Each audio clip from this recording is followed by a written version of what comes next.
Anyway, it's a pleasure to come here and see this wonderful school and to have a chance to show you some of my pictures. We do have this wonderful exhibition. We hope it's a wonderful exhibition at Monza. It's still in preparation, but this palace is unbelievable. So if you don't come to see that incredible place apart from my pictures. So I went to, when I was in school a long time ago, I studied cinematography. I wanted to be a filmmaker.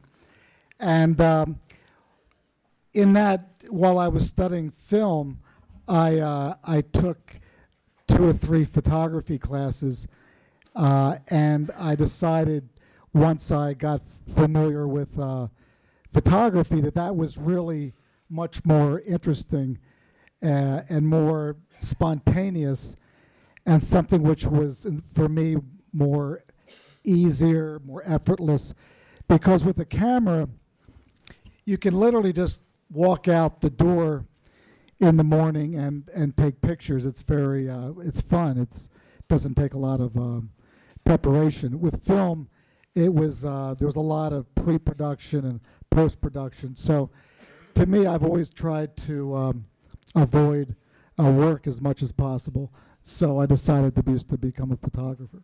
Anyway, I wanted to show some of my work and talk a little bit about my 30 or 40 years of photography. My first, after college, I decided that I wanted to spend my life traveling, but I didn't really know exactly how I was going to do that until I discovered photography. Photography allowed me to travel the world. I've been around the world dozens and dozens and dozens of times. And I would say, I lived in Europe for a year and traveled in Africa while I was in school. But my first kind of major journey, my first major trip after becoming a photographer was to India.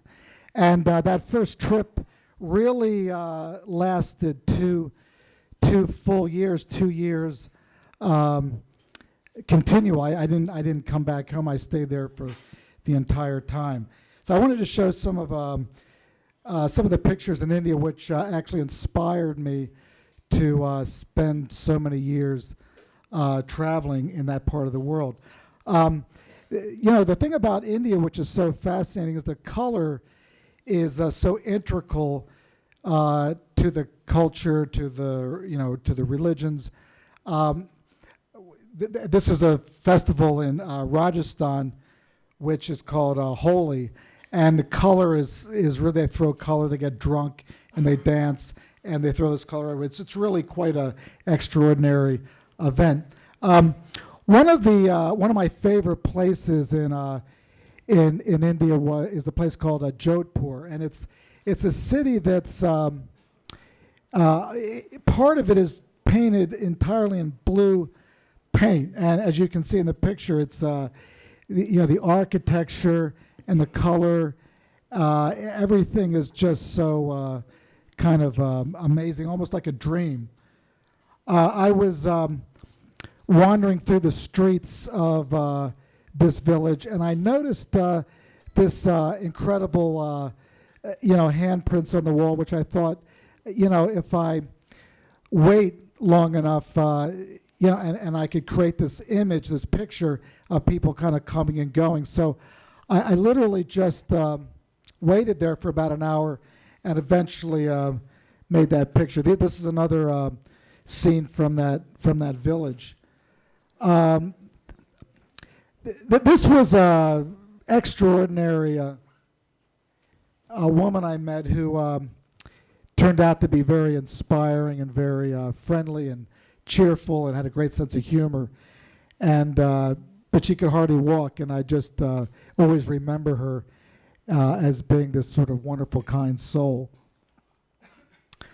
This is a taxi, and sorry, could we turn off that other light, please? Because the pictures will be more vibrant if it's less light. Si possono spegnere le luci così le fotografie sono visibili in maniera migliore. And what about the side lights?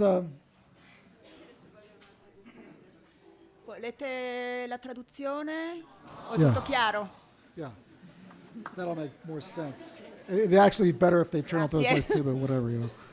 I mean, jeez. Anyway, let me keep going. So these are some pictures from India which hope to explain why I found this country so rich visually and so amazing, the culture. I worked in Kashmir, which is right between India and Pakistan, and this was a series of pictures from that assignment.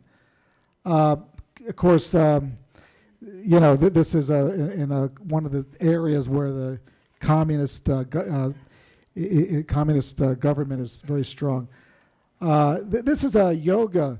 It's a yoga exercise that they do, which they get together every morning, these men and women, and just laugh, just kind of for more for exercise than anything else.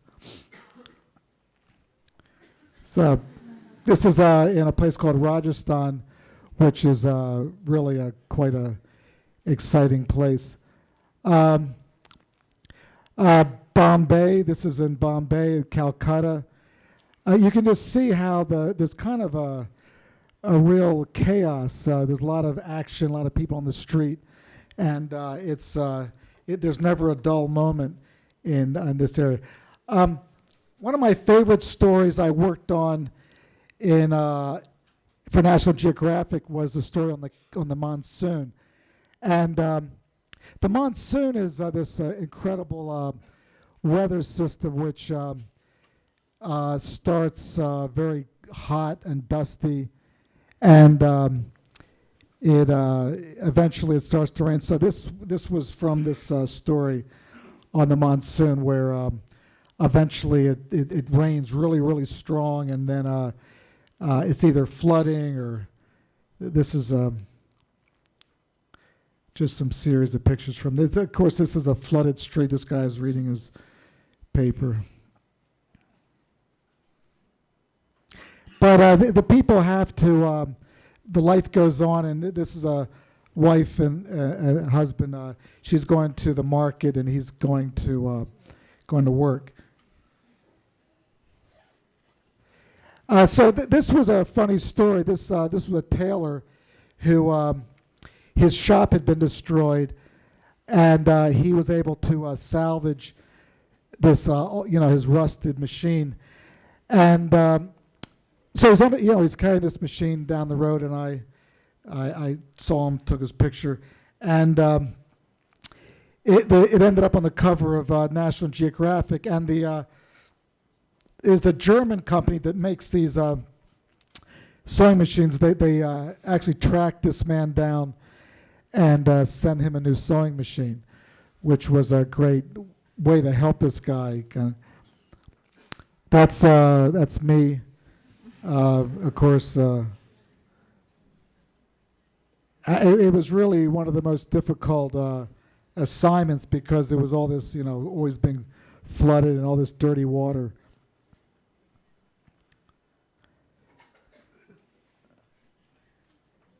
It's a festival in Nepal, and women get together and bathe. It's supposed to create kind of a good luck, good karma.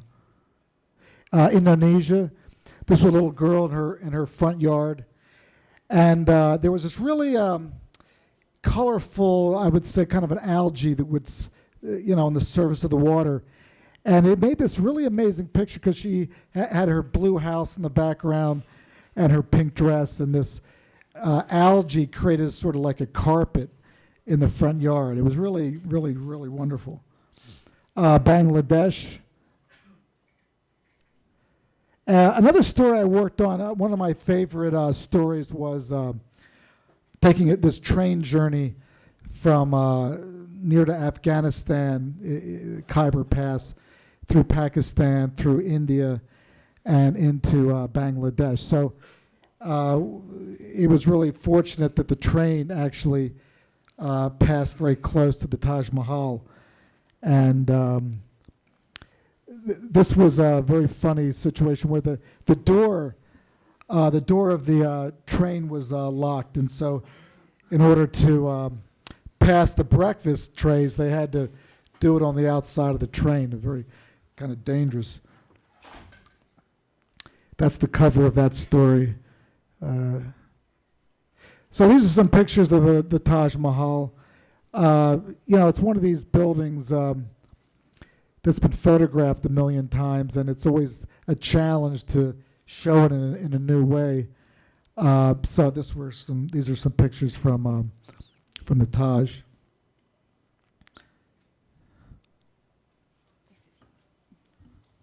That's my dog I always take with me on assignment. Yeah. So these are a couple pictures showing the extreme contrast in India between the ultra-rich. This man had, millions of euros in antique cars, and this is a very wealthy couple.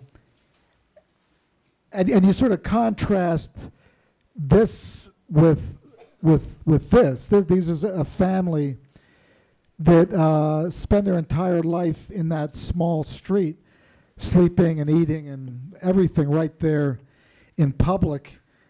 If it rains, they have to put a piece of plastic. So it's a very, big, huge contrast between rich and poor, especially in India. The very unique, unusual cottage industry where they take all these abandoned ships and they pull them on the beach and then they cut them apart for scrap metal. This is in Bombay. This is a worker. There's no protective helmets or anything. They're just there with their little masks. There's an amazing festival in India that happens every 12 years, and the big one. There's a special one that occurs every 144 years, and you're not going to believe this, but in the course of about a month or month and a half, 30 million people attend this one festival. 30 million people. It's you can't even begin to imagine those kind of numbers. Anyway, the idea is to come into bathe, to take a dip in the holy river at a very special time and very special places, the Ganges. There are, they're like priests, but they're not priests. They're called sadhus. And these are the kind of the religious men who are very respected, venerated. They, they're naked half the time. They smoke a lot of hashish, and they're just kind of, but they're very accomplished yogis. They're very, some of them are very accomplished, and they do all these kind of weird kind of practices. This is these men are the ones who bathe. They get the most auspicious time and the most auspicious place to take that bath. This is a man who's in Hinduism. There's some extreme sects which believe in sort of punishing the body, extreme discipline, and this particular man, his sort of offering, his practice was to hold his arm in the air for like 14 years. Never took it down, ever, not even, And this is another weird kind of practice. I don't know, I'm not sure what exactly this means, but this was sort of a thing.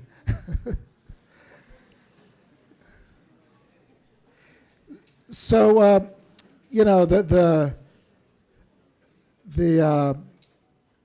So these are the sadhus that they never cut their hair, and they practice yoga.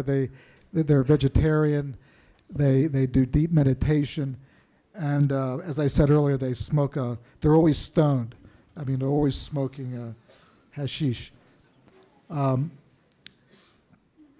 This is there's a dance in South India that the eyes are very expressive. So this is part of that.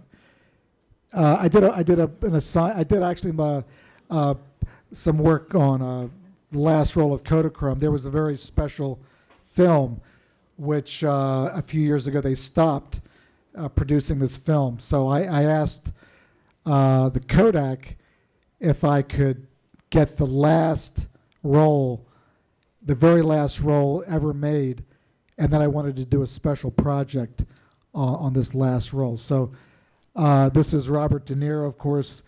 I wanted to photograph special people, iconic people, places that had meaning to me in my career. So I went to India, photographed some nomads. That was interesting to me because their way of life was disappearing, vanishing, as was this type of film. It's another nomad. The old men, when their hair goes gray or white, they color it with this henna, which turns it orange. It becomes kind of cartoonish in a way. But this is a shepherd. I love this picture because it's a sort of red. It has this one dash of green, which really makes it a really wonderful color photograph. So it's a little nomad girl.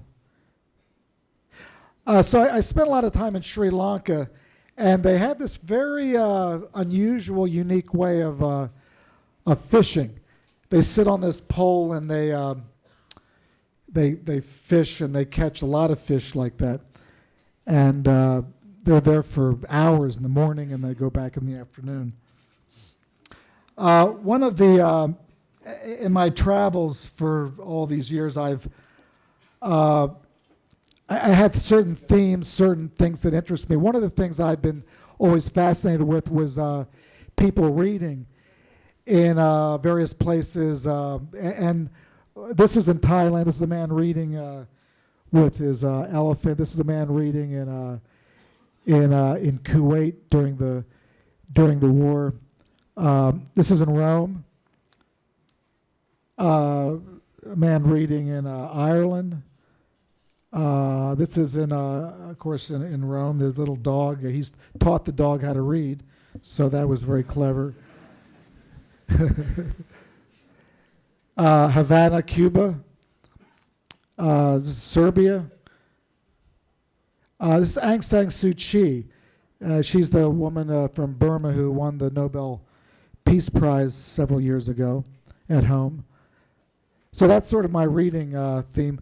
We saw this earlier. This is This is a series of pictures I took in Yemen.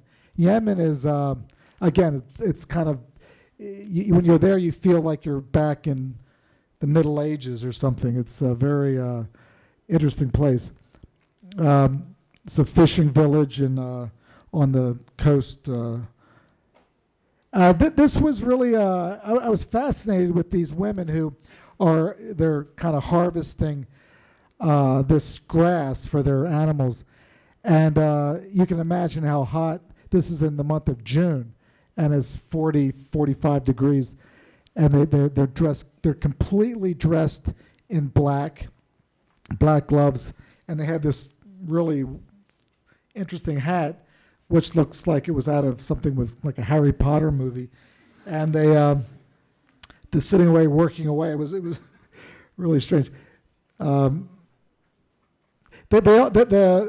people there are obsessed with this thing called khat. It's like a mild narcotic. It's not as strong as opium, but they put it in their mouth, and it gets them high. And everybody does it. In fact, after lunch, like the whole country is stoned on khat.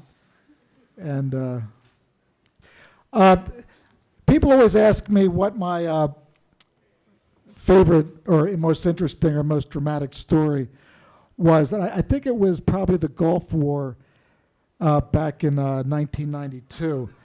This was an epic, kind of biblical scene where you had all this, the battlefield, there were all these kind of dead bodies everywhere. And it was, you felt like because of all the smoke and all the oil wells which had been, set ablaze, you really felt like you were on another planet. It really felt like you were somewhere other than planet Earth. You can see in the background how dark it was, and as you drove into these oil fields, it became like night. Literally like just like a very dark night, and there was just destruction everywhere. It was just. I was with the Army when they were bombing. This is me, of course, again. But it was this surreal world with all these animals wandering around. Dazed or lost or trying to find water, food. This is a cow, it's a dairy cow, which was kind of wandering around the battlefield. This is actually a racehorse, which was just, again, lost or looking for a way out of that mess. It's a hippo, again, just wandering around the streets of Kuwait City. It's the zoo. I took this, I put my camera between the bars. I wasn't inside the cage, otherwise the thing would have eaten me. He probably thought I would have been a delicious lunch. So there's all these migratory birds which traditionally flew from Africa into sort of Central Asia. And when it came to the Middle East, it would stop, they would rest, they'd have some water. So they thought these lakes were full of water. In fact, they were full of oil. So the thousands and thousands of birds died as a result of all this oil pollution everywhere. Oh, so this was some scientists doing some work. And I was there just with my camera and no protective gear or anything. It's the cover. I've always loved Japan. This was kind of a funny situation. This is a girl dressed up as a geisha in the subway. And actually the best, for me, the most interesting city in Japan is Kyoto. They have all these wonderful gardens and shrines and this wonderful place that's kind of a passageway. But I was there a few years ago, just after the tsunami and the earthquake, and then there was a tsunami. And it was really the most unbelievable scenes of carnage and destruction and just devastation. You can see this boat. We were already, I don't know, maybe a kilometer from the sea, and this big, huge fishing boat had washed inland as though it was like a toy. This is a family's kind of personal scrapbook. This was in some ways very tragic, but also there's a kind of element of humor, because this man's house was completely washed away, and the only thing that remained was this guy's toilet. It just weird.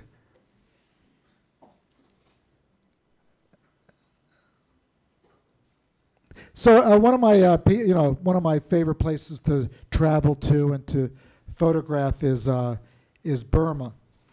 This is very famous rock, which is kind of on this ledge, and it almost seems as though you could just sort of push it over or something. This is, of course, Aung San Suu Kyi again.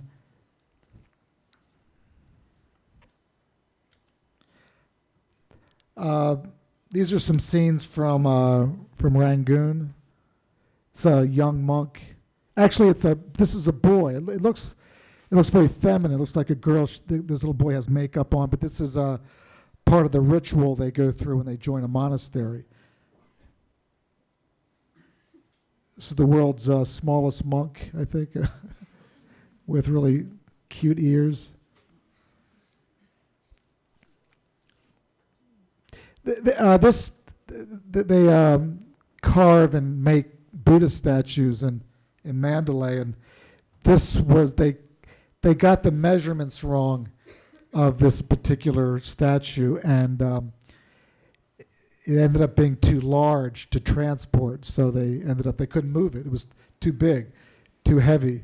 There was no way to get it from the workshop to the truck and to the boat, so they just sat there on his back. One of the wonderful things about statues of Buddha, unlike other religions with religious figures, is that he always has a smile on his face. He's always in a good humor. He always, happy. And even though the world is crashing in around and he's almost covered, he still has a smile on his face. Some pictures of football in Burma. This is monks during their free time. It's on the beach. Some fishermen. This is actually the world's largest pagoda.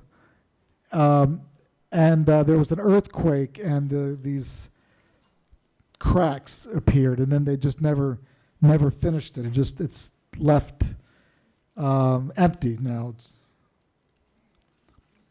It's a very. This is a restaurant in Rangoon that they eat snakes. I never had a chance to try them because I'm mostly vegetarian. So, but. These are these long neck women.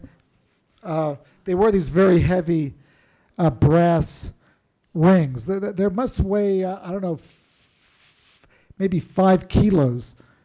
And they wear them their entire life. They never take them off. And you can imagine how uncomfortable that must be. But that's their culture. And that's the Angkor Wat. I did an assignment for National Geographic and then did a book on Angkor Wat, one of my favorite places. I think I scared this child because he has this very frightened look. And I think he was nervous I was going to, I don't know, attack him or something. But he had this very interesting kind of hairdo, which is very kind of stylish. And there's a little cat waiting to be fed. This is money people give to offering to some Buddhist deity. This is actually it looks very dangerous, but in fact it's just a kind of a pet. You can see near the head he's eaten some mouse or something. This is me, and I can't remember what his name is. What's his name? Oh, yeah, that's right, the Dalai Lama. One of my best friends. No, he's a very cool guy. Very down to earth. He wanted to talk about cameras and Leicas and all this kind of stuff. Very very genuine, very warm guy. He's a very kind of compassionate person. There's a martial arts started in China at a Buddhist monastery called Shaolin, and so this is from that tradition of. So I did this story on Buddhism, which has always interested me a lot. They're not fighting; they're just in a debate. They're arguing and debating Buddhist thinking and thought and philosophy. Some young monks just having fun.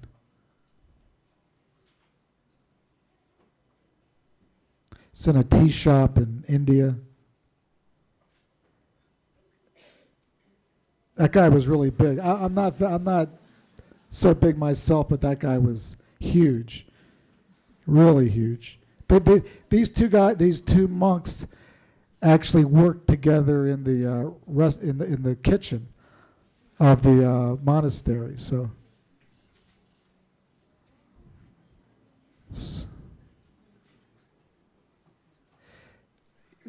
the thing amazing about this girl is that this is the way they dress every day. She wasn't really this isn't really a costume. It's their daily dress, and the women apply this very thick mask. It's not a mascara. It's like a rouge. We call it rouge. It's like lipstick. They put it on their cheek, and you can see it's really exaggerated.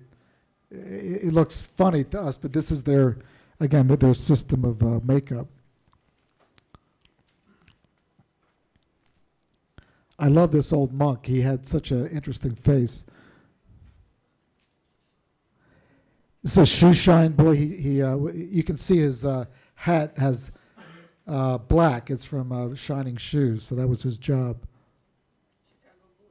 Yeah. So this story I worked on. It was a story on Tibetans, and I finished the story at the end of the beginning of September. Actually, this picture was taken, I think, on September the 9th or something.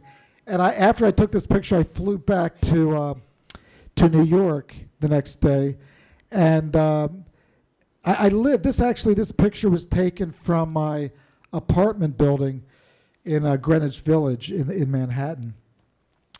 So I'm actually got up and I looked out the window and I saw this, So I started photographing from the roof of my building. So these are the pictures of September 11th. And then I went down and spent the day photographing the aftermath. Just complete devastation as far as the eye could see. This is actually the next morning, September the 12th. You can see the sunrise there in the middle of the picture.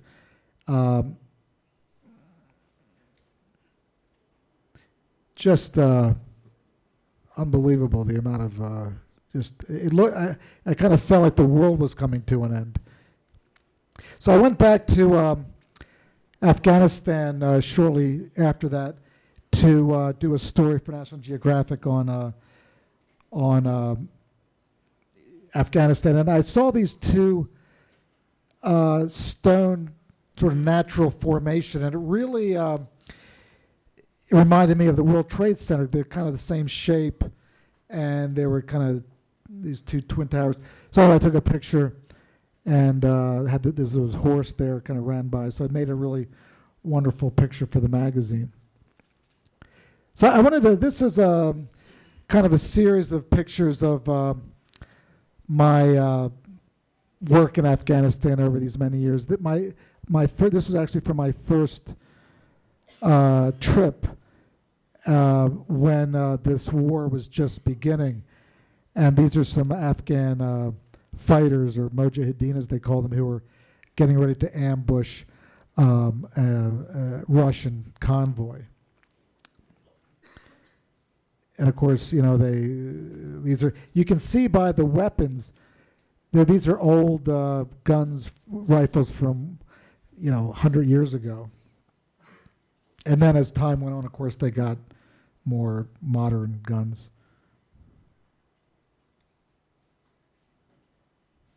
But this is just this is of course a Russian AK-47 he's holding.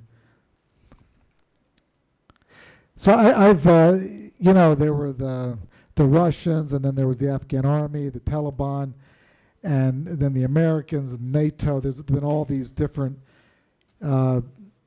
incarnations or different battles, different people trying to get control of the situation. This poor man was arrested and accused of theft. And so what they did was, after they beat him, they put this sign on his chest describing his crimes. And then they paraded him, kind of humiliated him by parading him through the streets. And then they executed him or shot him. This is the man on the right was an Afghan soldier in the army. The man on the left is sort of like a Afghan mujahideen. So it's been the tens or hundreds of thousands of Afghans, possibly even millions, who have been died or killed or wounded is just you can't even imagine. This is an insane asylum. Each city in Afghanistan has an insane asylum where the people who've just kind of lost their minds have been put in those places. There's no doctors or nurses. There's no medical facilities. They're just like a kind of a house where they put these people to. You can see there's no furniture. They took everything out and just put these insane people to. This is a child soldier. He's probably 12 years old, and instead of what normal children do is play and do their homework and have a good time, he's out there sort of being a soldier. So these are like, I don't know, the 7, 8, 9, 10-year-old kids who are already being kind of indoctrinated and getting ready to, in another 5 or 10 years, get a real gun and start going out and participating in all this warfare.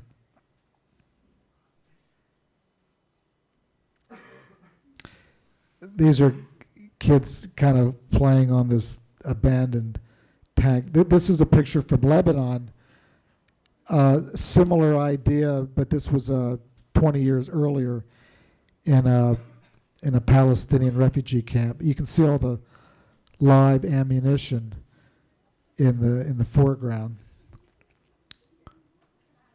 So women, a lot of widows in Afghanistan because of all the war.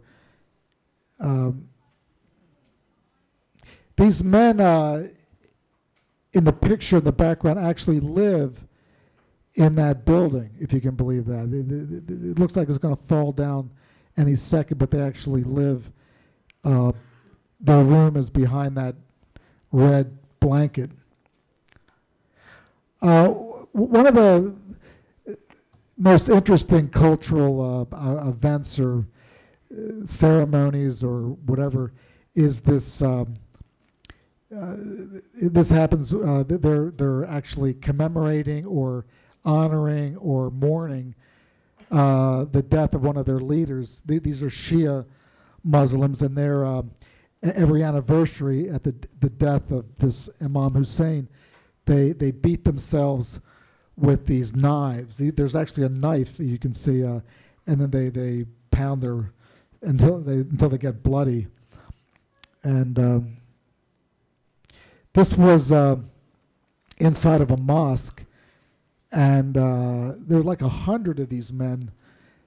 They're beating themselves with these knives. Yeah, I mean, but it's a really beautiful country. It's very stark. It's almost in parts of it are like very kind of a desert, almost like a moonscape. This was a dentist who makes false teeth. I love this school with the green walls. I spent a lot of time with these students. Yeah, these are Hazara, young Hazara.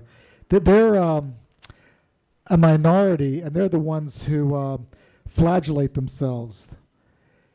This is a series on child labor. You can imagine this is a candy factory, and this boy is, 12, 13, 14 years old, maybe younger, I don't know. But he gets to work every morning at 6. In the morning he stays until 3 in the afternoon, but this is like a serious job for this kid. And at such a young age. This boy is, 8. And he's there kind of being this human fan to make fire in the oven. Works in a machine shop, harvesting opium, working in a bread factory. This boy was out. This is like in the month of December, very cold, and he was selling these oranges in this. It had been a police station, but everything was destroyed. So this boy was selling mangoes on in the streets of Kabul, and he told me he couldn't go home until he had sold the rest of his mangoes. So I bought all the mangoes so he could go home, and because he's this young kid out there 9 o'clock at night in a busy street.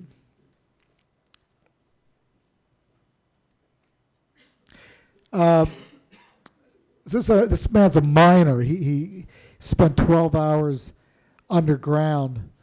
You can imagine the dust and the air must have been really dirty, breathing that all day long. And the first thing he did when he came out of the ground was to smoke a cigarette, which I wonder if this guy's still alive now, because it's such an unhealthy. This man was working in that sugar factory, and that's all sugar all over his face. This is a brick factory, which they, of course, use to build their homes. And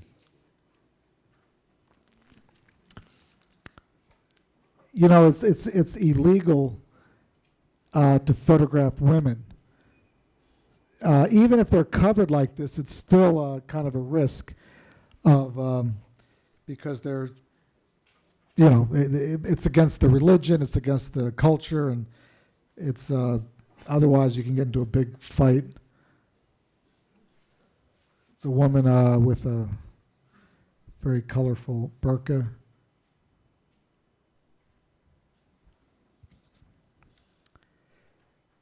You can see she's holding a note, some money. And what she would do, this poor woman, is she's a widow, she would go around from shop to restaurant and collect money, because otherwise she had no way to support herself. So this is, in Afghanistan, once the inside of the taxi is full, they jump in the back. So it's very common to see people crowding into the back of the car. These are schoolboys on their way home from school. So the woman on the left has just gotten out of the back of the taxi. So you can imagine how full this thing was. It was just packed. Must have been 20 people in that one taxi.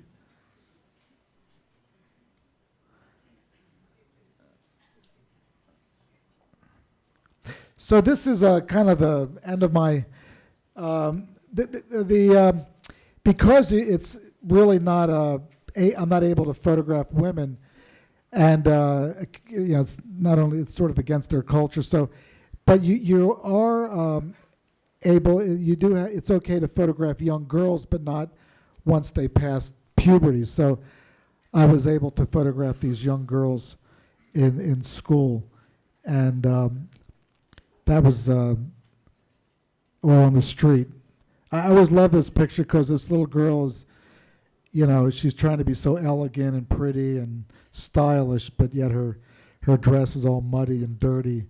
But she still has this sort of dignity about her look is still very confident and full of pride.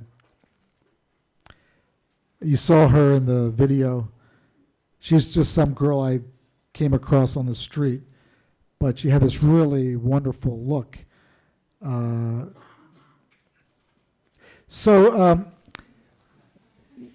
we, in 2002, we went back to try and find this Afghan girl.